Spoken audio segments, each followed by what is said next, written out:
ओम शांति। भगवद गीता श्लोक क्लास में आज का श्लोक है 8वें अध्याय का 6वां श्लोक, अध्याय 8, श्लोक नंबर 6।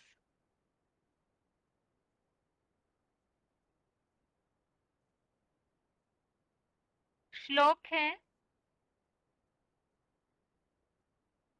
यम यम वापि स्मरन् भावम त्यजत्यन्ते कलेवरम तम तमेवेति कौन्तेय सदा तद्भाव भावितः। श्लोक दोबारा। यम यम वापि स्मरन् भावम त्यजत्यन्ते कलेवरम तम तमेवेति कौन्तेय सदा तद्भाव भावितः। श्लोक का संधि विच्छेद है यम यम वा अपि स्मरन् भावम त्यजति अन्ते कलेवरम तम तम एव एति कौन्तेय सदा तद्भाव भावितः। संधि विच्छेद दोबारा। यम यम वा अपि स्मरन् भावम त्यजति अन्ते कलेवरम तम तम एव एति कौन्तेय सदा तद्भाव भावितः। शब्दों के अर्थ है कौन्तेय अर्थात हे कुंती के पुत्र, वा अर्थात अथवा, यम यम अर्थात जो जो, भावम अर्थात भाव को, अपि अर्थात भी, स्मरण अर्थात याद करता हुआ, अंते अर्थात अंत में, कलेवरम अर्थात शरीर को, त्यजति अर्थात त्यागता है, सदा अर्थात सदा, तद्भाव भावितः अर्थात उसी भावना से प्रभावित हुआ, तम तम अर्थात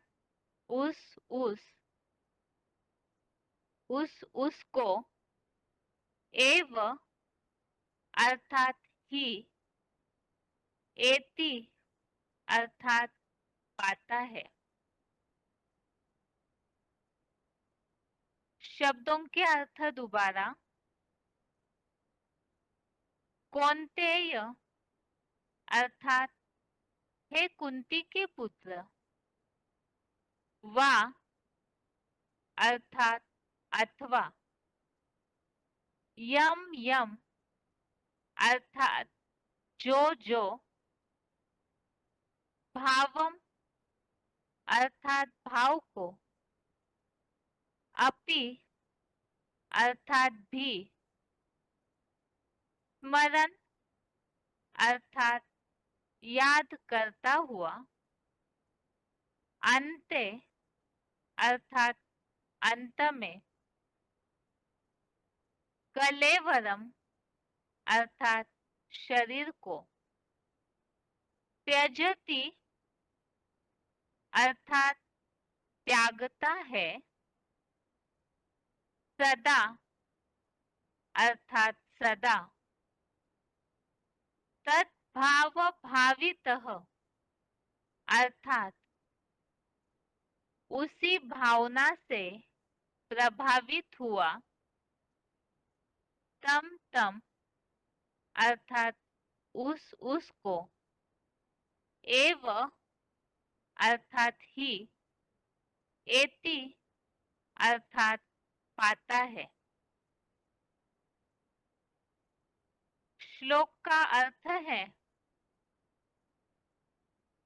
हे कुंती के पुत्र, अथवा जो जो भाव को भी याद करता हुआ अंत में शरीर को त्यागता है, सदा उसी भावना से प्रभावित हुआ उसको ही पाता है।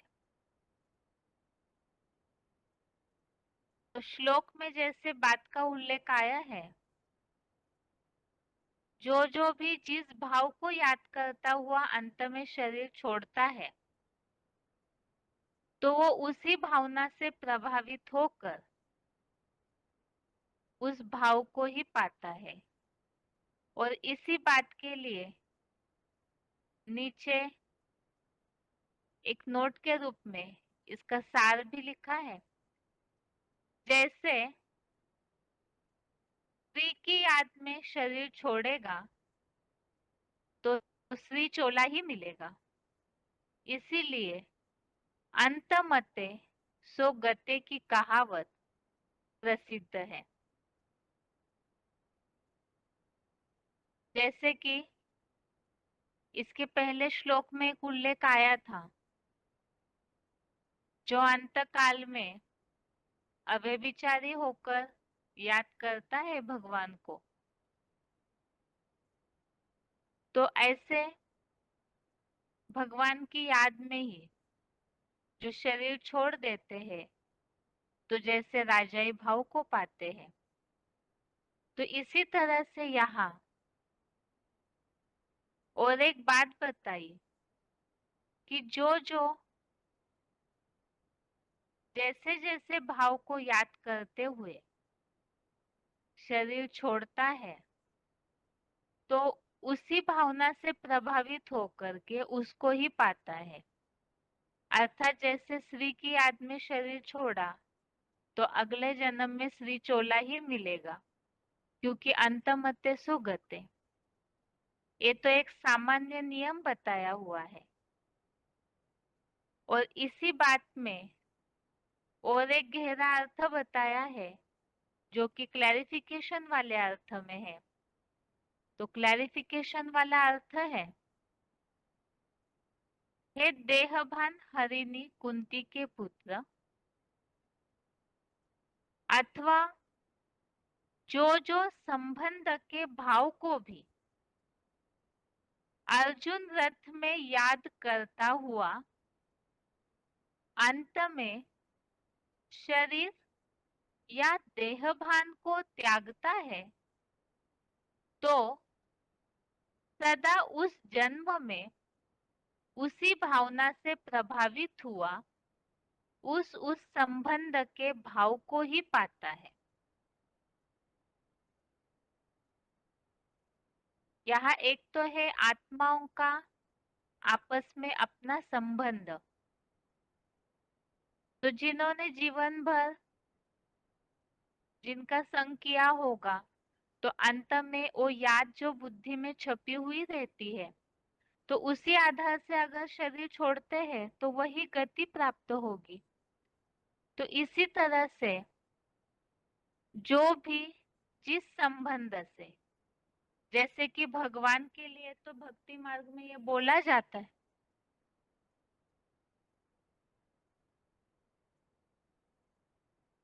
भगवान तो संगम युग में या खास जैसे भक्ति मार्ग में भी भगवान के लिए कहा जाता है कि वो सर्व संबंधी है। जो भक्ति मार्ग में ये भी कहा है, त्वमेव माता च पिता त्वमेव बंधु सखा त्वमेव।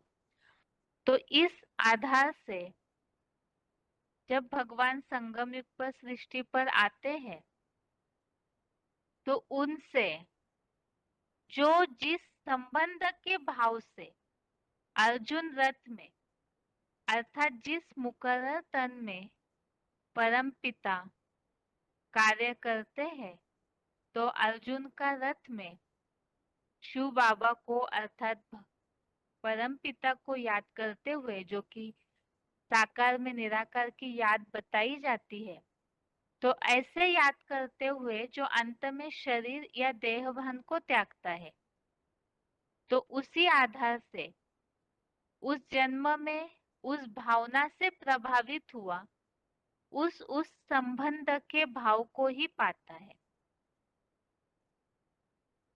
यहाँ जो क्लैरिफिकेशन वाले अर्थ में ही संबंध के भाव को ही पाता है। एक तो यहाँ भगवान को तो सभी अपना संबंधी बनाना चाहते हैं। भक्ति मार्ग में बहुत से भक्त हैं जो ये सोचते हैं कि ऐसे, जैसे भक्ति मार्ग में ऐसे लिखा हुआ है, कृष्ण के लिए सभी ने ये सोचा था कि हमारे लिए ऐसा बने वैसा बने। तो इसी तरह से यहाँ संगम युग में भगवान से भी जो जैसी भावना रखते हैं, तो उसी आधार से उस भावना से प्रभावित हुआ उस संबंध के भाव को ही पाता है। और यहाँ संबंध के भाव को ही पाता है। यहाँ संबंध इस शब्द के आगे एक निशानी लगाई हुई है। तो इसमें ही ये नीचे जो नोट लिखा हुआ है, इसी का स्पष्टीकरण यहाँ दिया है कि जैसे श्री की याद में शरीर छोड़ेगा तो श्री चोला ही मिलेगा, इसलिए अंतमते सो गते की कहावत प्रसिद्ध है। ये श्लोक का अर्थ है, यहाँ दो बातें। एक तो अंतमते सो गते, अर्थात जिन्होंने जीवन भर जिन्हें याद किया होगा, अंत में वही याद आएगी, तो उसी आधार से वैसे ही गति या वैसा जन्म मिलता है।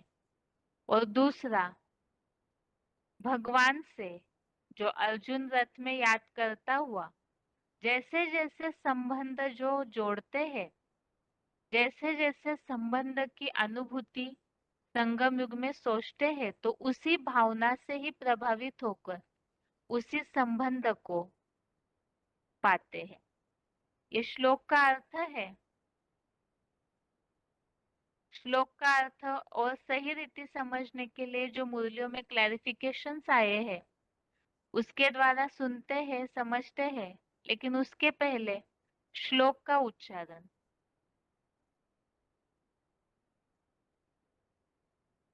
होगा। यं यं वापि स्मरन् भावन् यजत्यन्ते कलेवरं तन्तमेवैति कौन्तेय सदा तत्भावभावितः। हे देहभान हरिणी कुंती के पुत्र, अथवा जो संबंध के भाव को भी अर्जुन रथ में याद करता हुआ अंत में शरीर या देहभान को त्यागता है, तो सदा हर जन्म में उसी भावना से प्रभावित हुआ उस संबंध के भाव को ही पाता है। जैसे स्त्री की याद में शरीर छोड़ेगा तो स्त्री चोला ही मिलेगा, इसीलिए अंत मते सो गते की कहावत प्रसिद्ध है। होगा। यं यं वापि स्मरन् भावन् यजत्यन्ते कलेवरं तन्तमेवैति कौन्तेय सदा तत्भावभावितः। हे देहभान हरिणी कुंती के पुत्र, अथवा जो संबंध के भाव को भी अर्जुन रथ में याद करता हुआ अंत में शरीर या देहभान को त्यागता है, तो सदा हर जन्म में उसी भावना से प्रभावित हुआ उस संबंध के भाव को ही पाता है। जैसे स्त्री की याद में शरीर छोड़ेगा तो स्त्री चोला ही मिलेगा। इसीलिए अंत मते सो गते की कहावत प्रसिद्ध है। आगे है श्लोक संबंधित points. VCD number 1916, VCD number 1916 28 minute 28 minutes के बाद से लिया हुआ पॉइंट है। जिस भाव को याद करता हुआ अंत में शरीर छोड़ता है उसी भाव को प्राप्त होता है। साकार में निराकार को याद करते हो तो अंतमते सुगति हो जाती है। तो देखो वहां तुम्हारी अंतमते सुगति है भी ना। कहा?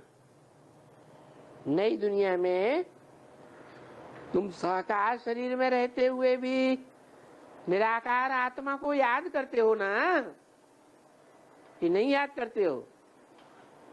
हैं? करते हो। गीता में भी एक दो राइट अक्षर मिलते हैं।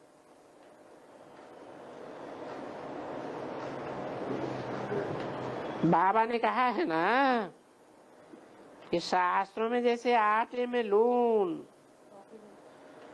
कोई कोई सच्चे अक्षर हैं, बाकी सब झूठा। अभी उसमें कहते हैं, कौन कहते हैं? भगवान वाच कहते हैं। गीता में आया ना, यम यम स्मरण भावम त्यजत्यन्ते कलेवरम। कलेवरम माने शरीर। जिन जिन भावनाओं को याद करते हुए मनुष्य अंत में शरीर त्यागता है उसी भावना को प्राप्त होकर के जन्म लेता है। तो तुम साकार में निराकार को याद करते हो तो तुम भी साकार शरीर धारण करते हो अगले जन्म में और निराकार आत्मा को याद करते हो।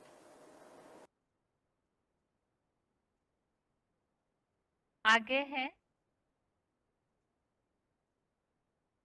VCD number 2750, VCD number 2750 21 minute 21 minutes के बाद से लिया हुआ पॉइंट है।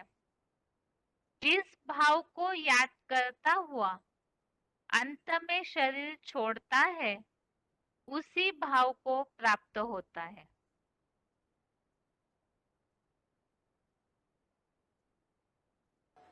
तो जिनकी हत्या की जाती है या जो हत्या करते हैं है देहधारियों की, तो हाँ, तो उनको सूक्ष्म शरीर तो मिलता है, लेकिन भावना भी तो देखी जाती है कि किसके अंदर क्या भावना है। नहीं तो शास्त्रों में भी तो ये लिखा हुआ है और गीता में भी लिखा हुआ है क्या, कि कोई शरीर छोड़ते हैं अगला जन्म लेते हैं तो जो भावना से शरीर छोड़ते हैं उसी भावना से उनको अगला जन्म मिलता है।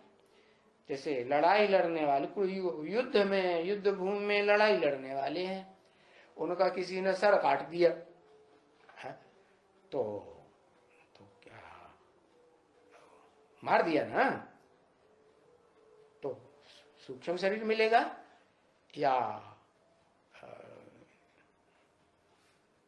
जन्म लेंगे स्थूल शरीर से? स्थूल शरीर से जन्म लेंगे। क्यों?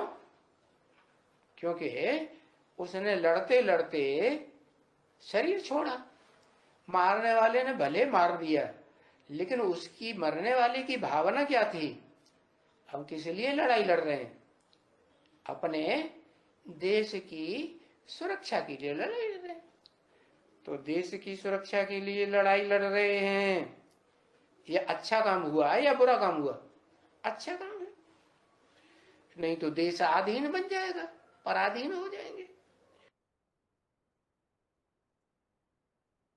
आगे का पॉइंट है VCD number 956, VCD number 956, 10 minute 10 minutes के बाद से लिया हुआ पॉइंट है अंतमते सोगते। अंतमते सोगते।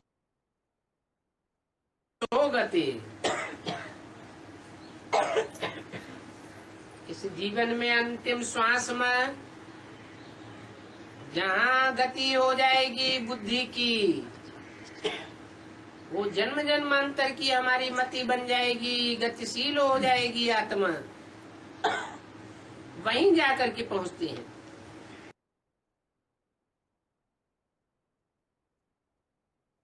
आगे है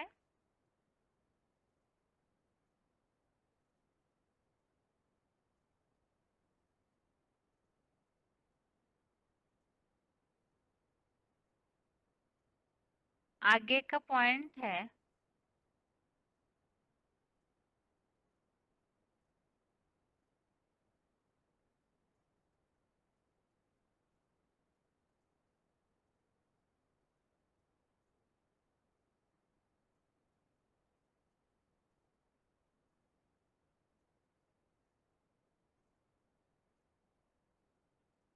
वीसीडी नंबर 2289, वीसीडी नंबर 2289, 1 घंटा 28 मिनट 1 आवर 28 मिनट्स के बाद से लिया हुआ पॉइंट है श्री की याद में शरीर छोड़ेंगे तो श्री चोला ही मिलेगा।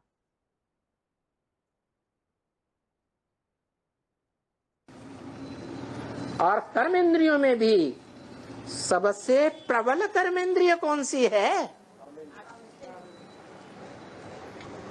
जो कर्मेंद्रिय मरते समय हर स्त्री पुरुष को याद आ जाती है, अंतमते सुगते कर देती है। स्त्री मरती है तो अंत समय में वो ही याद आ जाता है जो सारा जीवन याद किया है। स्त्री ने सारा जीवन कामेंद्रिय से सुख भोगा है, तो जिस कामेंद्रिय से सुख भोगा है वो कामेंद्रिय पुरुष की अंतिम समय में स्त्री को याद आएगी या नहीं आएगी? याद आती है। और अंतमते सोगते माने कौन सा जन्म मिलता है? पुरुष का जन्म मिल जाता है। ऐसे ही पुरुष के लिए पुरुष ने सारा जीवन स्त्री चोले को याद किया तो स्त्री का वो अंग अंत समय में याद आ जाता है। और अंतमते सोगते क्या गति होती है? स्त्री का जन्म मिल जाता है। आगे का पॉइंट है वीसीडी नंबर 2292, वीसीडी नंबर 2292, 2 घंटा 18 मिनट 2 आवर्स 18 मिनट्स के बाद से लिया हुआ पॉइंट है जो जिस संबंध के भाव को अर्जुन रथ में याद करता है वैसी प्राप्ति करता है।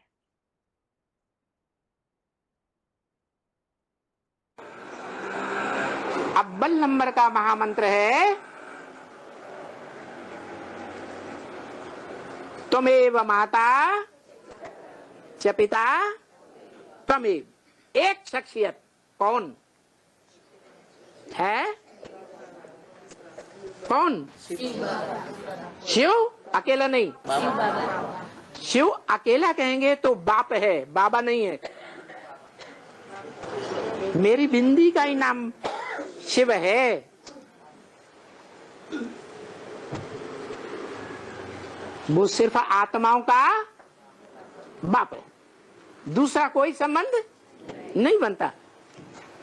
जब शरीर में प्रवेश करते हैं तो सर्व संबंधी बनता है। जो संबंधी बनाना चाहो वो ही संबंधी बनता है, और जब भी बनाना चाहो तब ही बन जाता है। क्या गीता में भी लिखा हुआ है? क्या लिखा हुआ है? यो यथा माम प्रपद्यन्ते तां तथैव भजाम्यहम्। वो जो मुझे जिस रूप में याद करता है, जिस संबंध से जब भी याद करता है, मैं उसे उसी रूप में प्रैक्टिकल में मिलता हूं। और वाणी जिसे मुरली कहा गया, उसमें भी बोला है, मैं आता हूं तो बच्चों की सब आशाएं पूरी करता हूं। आगे का पॉइंट है VCD number 2475, VCD number 2475, 25 minute 25 minutes के बाद से लिया हुआ पॉइंट है। जो जिस संबंध के भाव से याद करता है, उसी संबंध के भाव को पाता है। जैसे कहा है गीता में, यो यथा माम प्रपद्यन्ते तां तथैव भजाम्यहम्। अर्थात जो मुझे जिस भाव से याद करता है, क्या भावना अलग अलग होती है ना, अलग अलग संबंधों की है। पत्नी पति की भावना अलग, भाई बहन की भावना अलग, बाप बेटी की भावना अलग, भाई भाई की भावना अलग, जितने भी नाना चाचा चाचा काका मामा ताऊ जो भी संबंध है इस संसार में, सबकी अपनी अपनी भावना। और भाव तो आत्मा में ही होता है। तो वो सुप्रीम सोल का ये महावाक्य है क्या, कि मुझे जो आत्मा जिस रूप में याद करती है, जिस भाव से याद करती है, मैं उसको उसी रूप में, उसी भाव की पूर्ति के लिए मिलता हूं। और जितना याद करती है उस भाव से, उतना ही मिलता हूं।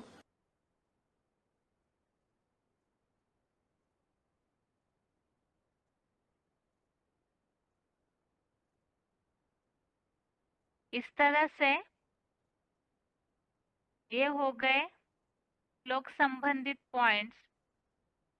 जिस तरह से श्लोक में अलग अलग बातें आई है, एक तो यहाँ साकार में निराकार को याद करते हैं तो उसी आधार से वैसे ही प्राप्ति होती है। दूसरा पॉइंट ये बताया, एक तो श्री चोले में जीव जीवन भर याद करते हैं श्री चोले को, तो उनको अंतमत्य सुगत्य वैसे ही प्राप्ति होती है। और यहाँ भगवान सर्व संबंधी के रूप में जब संगम युग में आते हैं, तो यहाँ संगम युग में जिन्होंने जैसी भावना से याद किया है, वैसे ही संबंध के भाव को पाते हैं। तो ये श्लोक में सार हो गया और आगे है रिवीजन।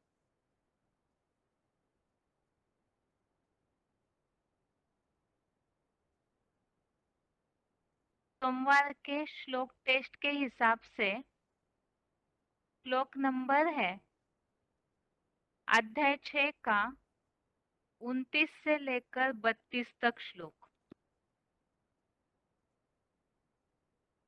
और 8वें अध्याय का 6वां श्लोक।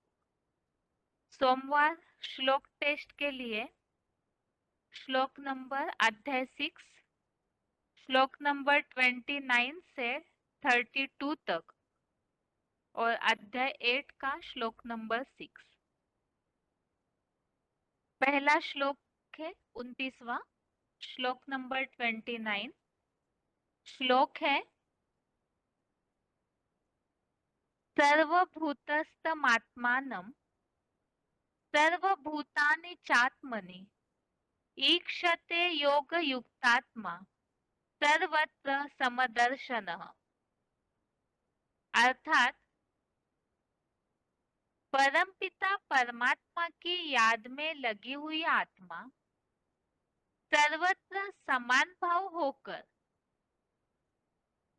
जैसे 5वें अध्याय के 18वें श्लोक में उल्लेखित है, समस्त प्राणियों में स्थित ज्योति बिंदु में भरे चेतन रिकॉर्ड रूप आत्मा को अथवा सब सांसारिक प्राणियों को स्टार जैसे आत्मरूप में बुद्धि रूपी तीसरे ज्ञान नेत्र से देखता है।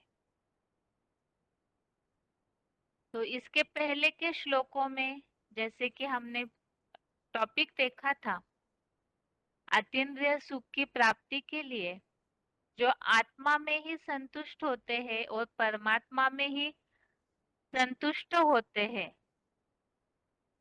तो वही अतीन्द्रिय सुख की प्राप्ति करते हैं। और ऐसे आत्मिक स्थिति में रहने वाले, अतीन्द्रिय सुख अर्थात ही जो बताया बुद्धि ग्राह्य सुख है,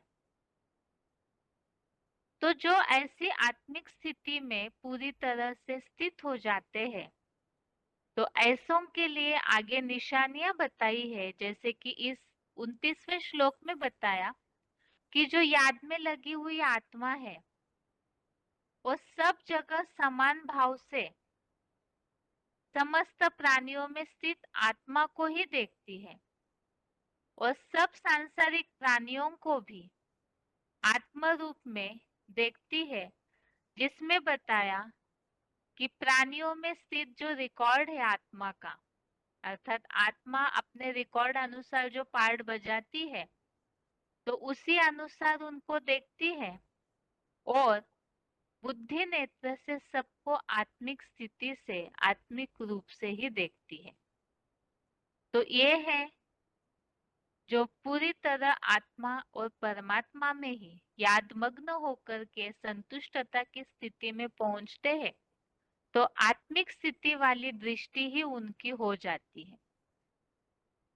और इससे संबंधित ही हमने श्लोक देखे थे रेफरेंस में, एक तो 5वें अध्याय का 18वां श्लोक, अध्याय 5 श्लोक नंबर 18, जिसमें उल्लेख दिया हुआ है, पंडित जन ही आत्म भाव से साक्षी हो समदर्शी होते हैं। तो जो ऐसे ज्ञानी बन जाते हैं, आत्मिक स्थिति में स्थित हो जाते हैं, तो आत्म भाव से ही सबको देखते हैं।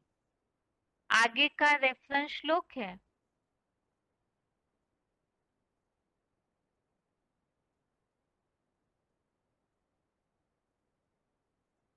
इसी 29वें श्लोक संबंधित, श्लोक नंबर 29 संबंधित श्लोक और भी है। 6वें अध्याय का 9वां श्लोक, अध्याय 6 का श्लोक नंबर 9, जिसमें उल्लेख आया है कि सभी में स्नेही, मित्र, शत्रु, उदासीन, मध्यस्थ, साधु, पापी आदि सभी में ही समान बुद्धि वाला विशेष माना गया है। तो सबके प्रति समान दृष्टि तभी हो सकती है जब ऐसा योगी खुद स्वयं आत्मिक स्थिति में पूरी तरह से स्थित हो।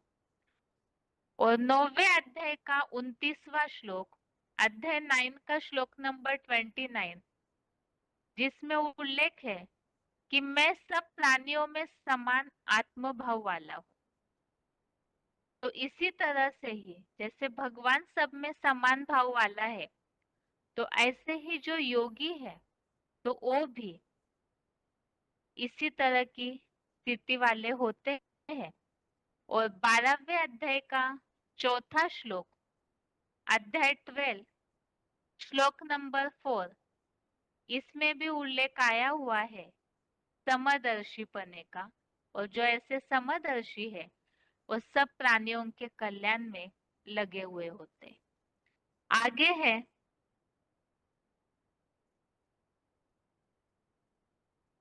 18वें अध्याय का 20वां श्लोक, अध्याय 18 का श्लोक नंबर 20, जिसमें ये उल्लेख है कि जो आत्म भाव से सबको देखता है, अलग अलग हुए सब प्राणियों में अखंड अविनाशी एक आत्म भाव को देखता है, तो वो सात्विक ज्ञान है। और 18वें अध्याय का 54वां श्लोक, अध्याय 18 श्लोक नंबर 54, इसमें भी उल्लेख आया हुआ है, सब प्राणियों में समान भाव वाला मेरे परम श्रेष्ठ श्रद्धा भक्ति भाव का लाभ लेता है। तो यह रिजल्ट बताया कि जो इस तरह सबको आत्मिक दृष्टि से समान भाव से देखते हैं, तो वो परम श्रेष्ठ भाव का लाभ लेते हैं। आगे है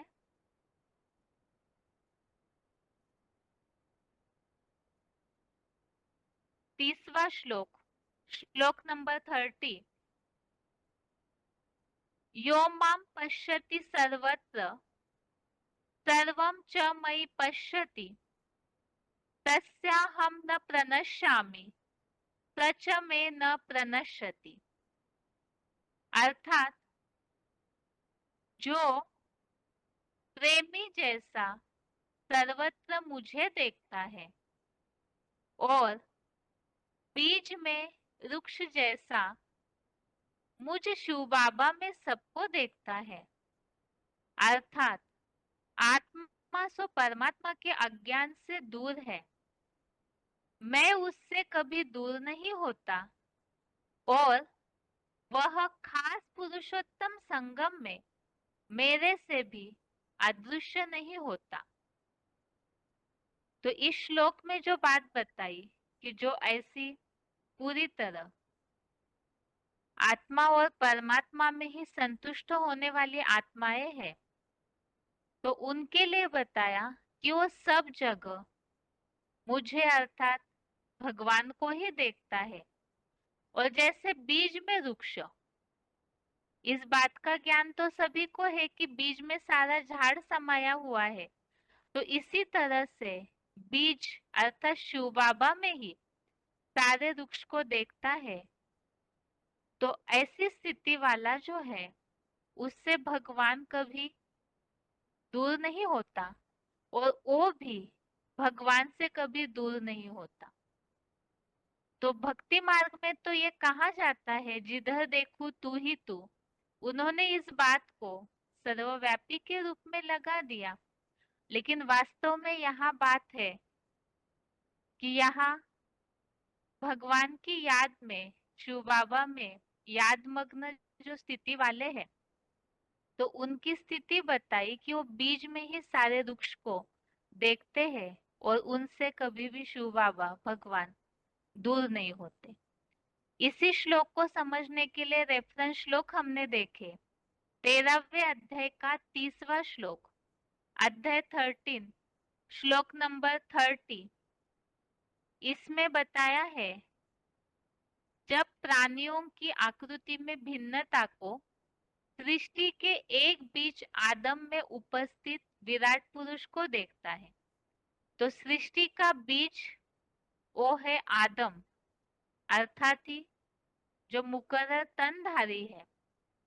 और आज इस 30 नंबर श्लोक में जो उल्लेख आया है बीज में वृक्ष जैसा, तो यहाँ जो बीज है आदम, उनकी बात बताई कि उनमें ही सारे वृक्ष को देखने की बात, तो उन्हें परम ब्रह्म की प्राप्ति होती है।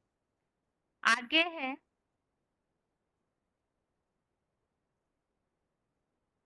4थे अध्याय का 35वां श्लोक, अध्याय 4 श्लोक नंबर 35, इसमें उल्लेख आया है जिस जगत पिता की देह रूप लिंग सहित हीरा जैसी आत्मा में समस्त प्राणियों को बुद्धि नेत्र से मुझ में देखेगा। यहाँ वो आदम या जगत पिता में ही वो बीज है और उसमें ही समस्त प्राणी अर्थात सारे वृक्ष को देखेगा, तो यहाँ उन्हें जानने के बाद, उनमें ही सारे वृक्ष को देखने के बाद जो अल्पकालीन संबंधियों का मोह है उसे नहीं पाएगा। और आगे का 11वें अध्याय का 7वां श्लोक, अध्याय 11 श्लोक नंबर 7, इसमें बताया, मेरे इस मानवीय बीज रूप बाप महादेव या आदम की देह में जड़ और चेतन सहित संपूर्ण जगत को एक ही जगह में स्थित देख लो, और जो अन्य कुछ भी देखना चाहते हो वो तीसरे ज्ञान नेत्र से देख लो। अर्थात यहाँ उस बीज में ही सारा वृक्ष समाया हुआ है, तो उनमें ही सब कुछ देखने की बात का उल्लेख। आगे है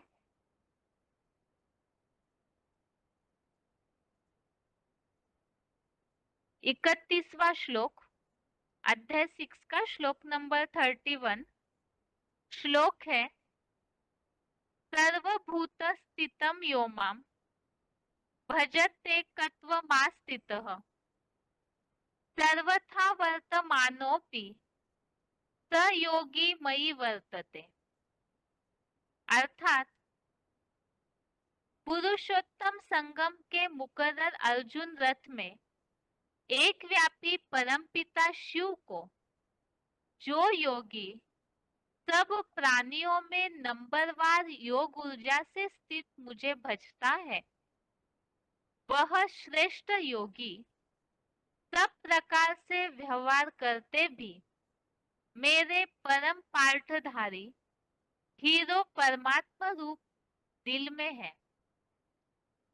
तो इस श्लोक में बात आई है, एक व्यापी परम पिता शिव को जो योगी सब प्राणियों में नंबरवार योग ऊर्जा से स्थित, अर्थात जैसे दुनिया में अज्ञानता के कारण ये बात बताई जाती है कि सभी में ही भगवान का वास है, अर्थात सर्वव्यापी है, तो वास्तव में भगवान सभी में व्यापी नहीं, बल्कि पुरुषोत्तम संगम युग में जिन्होंने जैसे याद की पावर भरी है, सब आत्माएं छोटी बड़ी बैटरीज है, और जिन्होंने अपने अपनी बुद्धि रूपी पात्र की क्षमता अनुसार जैसी योग की ऊर्जा भरी है, तो यहाँ पर ऐसे जो आत्मिक स्थिति वाले योगी है, वो सब प्राणियों में उस योग ऊर्जा को, अर्थात सभी में भगवान की याद की ऊर्जा भरी हुई है, इसी आधार से देखता है, तो वह श्रेष्ठ योगी सब प्रकार से व्यवहार करते हुए भी परम पाठधारी हीरो परमात्मा रूप दिल में है। तो भगवान के दिल पर कौन चढ़ सकते हैं? परमात्मा के दिल में कौन सी योगी, ऐसी कौन सी विशेष आत्माएं हैं जो वास करती है? तो उनकी निशानी बताई है। उनके बुद्धि में ये जरूर रहेगा कि भगवान एक व्यापी है और सभी प्राणियों में नंबरवार उनकी याद की ऊर्जा, योग की ऊर्जा, ऊर्जा अर्थात याद के द्वारा जो शक्ति अनुभव करते हैं, जो आत्मा में शक्ति भरते हैं, तो उस योग ऊर्जा से ही ऐसी योग ऊर्जा भरी हुई है, इसी आधार से देखता है, तो ऐसा योगी ही भगवान के दिल में है। आगे है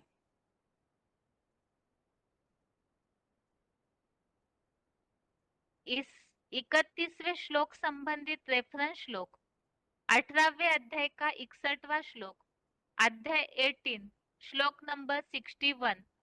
इसमें उल्लेख आया है कि सब प्राणियों के नंबरवार हृदय में ईश्वर के समान बना विश्वनाथ योग ऊर्जा से स्वयं ही शासक बना बैठा है। तो यहाँ पर योग ऊर्जा के द्वारा वो शासक है, अर्थात सब में वो योग ऊर्जा याद की ऊर्जा रूप में बसा हुआ है, इसका उल्लेख है। आगे बताया जो इस 15वें अध्याय का 12वां श्लोक, अध्याय 15 श्लोक नंबर 12, इसमें उल्लेख आया है शिव बाबा में स्थित योग ऊर्जा का तेज संपूर्ण जगत को प्रकाशित करता है। और इस श्लोक के नीचे जो नोट लिखा हुआ है जिसमें इस बात का उल्लेख दिया हुआ है कि ये जो योग बल रूपी तेज या ऊर्जा है वो सब प्राणी मात्र में व्यापक है और वो बिजली के करंट जैसे यंत्रों में जाता है, वैसे ही पुरुषोत्तम संगम युग में यह तेज प्राणियों में नंबरवार पुरुषार्थ अनुसार विभाजित है। तो जो 31वें श्लोक में उल्लेख आया है सब प्राणियों में नंबरवार स्थित योग ऊर्जा, तो उसे यहाँ स्पष्ट रीति से समझ में आता है कि सभी प्राणियों में किस तरह से वो योग की ऊर्जा विभाजित है। जैसे बिजली का करंट जाता है इसी तरह से सब में वो योग ऊर्जा विभाजित है।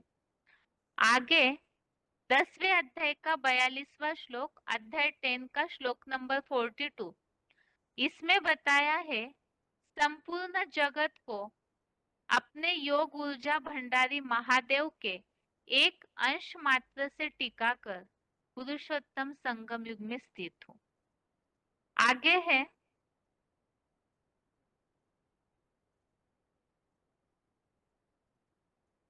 31वें श्लोक संबंधित 31 श्लोक संबंधित रेफरेंस श्लोक 13वें अध्याय का 27वां और 28वां श्लोक, अध्याय 13 का श्लोक नंबर 27-28, यहाँ भी इसी तरह से उल्लेख आया है योग ऊर्जा द्वारा बैठने वाले अविनाशी परमेश्वर को देखता है, वही ठीक देखता है। और 28वें श्लोक में भी इसी प्रकार का उल्लेख है, योग ऊर्जा से उपस्थित ईश्वर को समान भाव से देखता हुआ, अर्थात सभी में वो योग ऊर्जा से ही आत्माओं में ईश्वर उपस्थित है, अर्थात योग ऊर्जा सभी में भरी हुई। और 13वें अध्याय का 16वां श्लोक, अध्याय 13 का श्लोक नंबर 16, यहाँ भी इसी प्रकार का उल्लेख है कि वह परम ब्रह्म योग बल से अविभाज्य है और सब प्राणियों में विभक्त हुआ सा रहता है। तो योग बल जो है वह सब प्राणियों में विभक्त हुआ अर्थात बटा हुआ सा रहता है, अर्थात सभी में वो योग ऊर्जा रहती है नंबरवार। आगे है 6वें अध्याय का 32वां श्लोक, अध्याय 6 का श्लोक नंबर 32, श्लोक है आत्मौपमेन सर्वत्र समम पश्यति योऽर्जुन सुखम वा यदि वा दुखम स योगी परमो मतः। अर्थात हे अर्जुन, जो पशु पक्षी कीट आदि सब प्राणियों में आत्म भाव से सुख को व दुख को समान देखता है, वह आत्म दृष्टि वाला योगी परम मान्य है। तो इस श्लोक में कौन सा योगी परम मान्य है उसका उल्लेख आया है कि जो सब प्राणियों में आत्म भाव से, तो सब प्राणियों में आत्म भाव अर्थात जो पशु पक्षी कीटक आदि है तो उनमें भी आत्म भाव देखना, अर्थात जैसे मुरलियों में इस बात का उल्लेख आता है कि पशु पक्षियों की भी हत्या करते हैं, तो कईयों के बुद्धि में तो ये रहता है कि उनमें तो कोई समझ नहीं है तो इसीलिए उनके साथ दुर्व्यवहार किया जा सकता है। लेकिन यहाँ भगवत गीता में ये बात खास बताई कि प्राणियों में भी आत्मा है तो उन्हें भी दुख पहुंचता है, तो ऐसे प्राणियों में भी आत्मभाव देखने वाला उन्हें भी दुख न पहुंचाने वाला और सुख व दुख को समान देखता है, वह आत्मदृष्टि वाला योगी परम मान्य है। तो आत्मिक स्थिति वाले जो है सब बातों में समान रहते हैं, तो इसीलिए ऐसा योगी जो है वो परम मान्य है। और इस श्लोक संबंधित रेफरेंस श्लोक हमने देखे थे 6वें अध्याय का 7वां श्लोक, अध्याय 6 का श्लोक नंबर 7, इसमें उल्लेख है जो आत्मजयी है, आत्मा को जिन्होंने जीता है, मन बुद्धि को एकाग्र किया हुआ है। तो ऐसा योगी, खास तो यहाँ परम पाठधारी के लिए बताया, और नंबरवार जो योगी है वो सर्दी गर्मी सुख दुख मान अपमान सब में संतुष्ट रहते हैं। आगे है 6वें अध्याय का 29वां, 5वें अध्याय का 18वां और 6वें अध्याय का 9वां श्लोक। अध्याय 6 श्लोक नंबर 29, अध्याय 5 श्लोक नंबर 18 और अध्याय 6 श्लोक नंबर 9।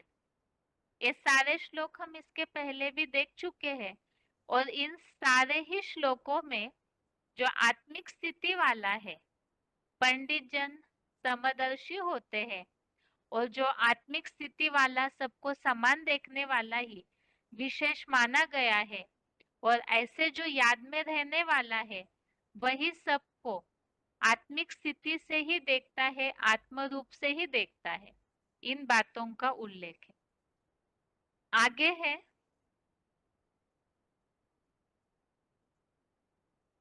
14वें अध्याय का 24वां श्लोक, अध्याय 14 का श्लोक नंबर 24। इसमें उल्लेख है, यहाँ भी जो आत्मस्थ है तो उनकी विशेषता बताई है, उनका खासियत बताई कि वो सब बातों में सुख दुख आदि सब बातों में ही समान रहता है। और दूसरे अध्याय का 15वां श्लोक, अध्याय 2 श्लोक नंबर 15, इसमें भी उल्लेख आया है सुख दुख में समान रहने वाला अमरत्व के लिए योग्य बनता है तो वो है आत्म ज्योति में एकाग्र व्यक्ति। और 5वें अध्याय का 20वां श्लोक, अध्याय 5 श्लोक नंबर 20, इसमें उल्लेख आया हुआ है समानता की दृष्टि से कि जो स्थिर बुद्धि वालों की निशानी और प्रिय को पाकर हर्षित नहीं होना है और अप्रिय को पाकर दुखी नहीं होना। आगे है आज का श्लोक, 8वें अध्याय का 6वां श्लोक, अध्याय 8 श्लोक नंबर 6। यम यम वापि स्मरन् भावम त्यजत्यन्ते कलेवरम तम तमे वेति कौन्तेय सदा तद्भाव भावितः। अर्थात हे देहभान हरिणी कुंती के पुत्र, अथवा जो जो संबंध के भाव को भी अर्जुन रथ में याद करता हुआ अंत में शरीर या देहभान को त्यागता है, तो सदा उस जन्म में उसी भावना से प्रभावित हुआ उस संबंध के भाव को ही पाता है। और संबंध के भाव को ही पाता है, इसके लिए ही नीचे दिया हुआ है, जैसे श्री की याद में शरीर छोड़ेगा तो श्री चोला ही मिलेगा, इसीलिए अंतमते सो गते की कहावत प्रसिद्ध है। तो इस श्लोक में खास बातें, एक तो अंतमते सो गते, श्री की याद में शरीर छोड़ेगा तो श्री चोला मिलेगा, अर्थात जो जिस भाव से याद करता हुआ शरीर त्यागता है उस भावना को पाता है। और खास बात बताई कि भगवान के प्रति जो जैसे संबंध से याद करता है तो उसी संबंध के भाव को पाता है, अर्थात भगवान सर्व संबंधी कैसे बन सकते हैं, तो उसका तरीका यहाँ संगम युग में ही उसका फाउंडेशन पड़ता है। तो इस तरह से सोमवार के श्लोक टेस्ट के हिसाब से ये श्लोकों की रिवीजन, और श्लोक नंबर एक बार फिर से, अध्याय 6 का 29 से 32 तक श्लोक, अध्याय 6 श्लोक नंबर 29 से 32 तक, और 8वें अध्याय का 6वां श्लोक, अध्याय 8 श्लोक नंबर 6। इसके साथ ही आज के लिए गीता क्लास यहाँ पूरा होता है ओम शांति।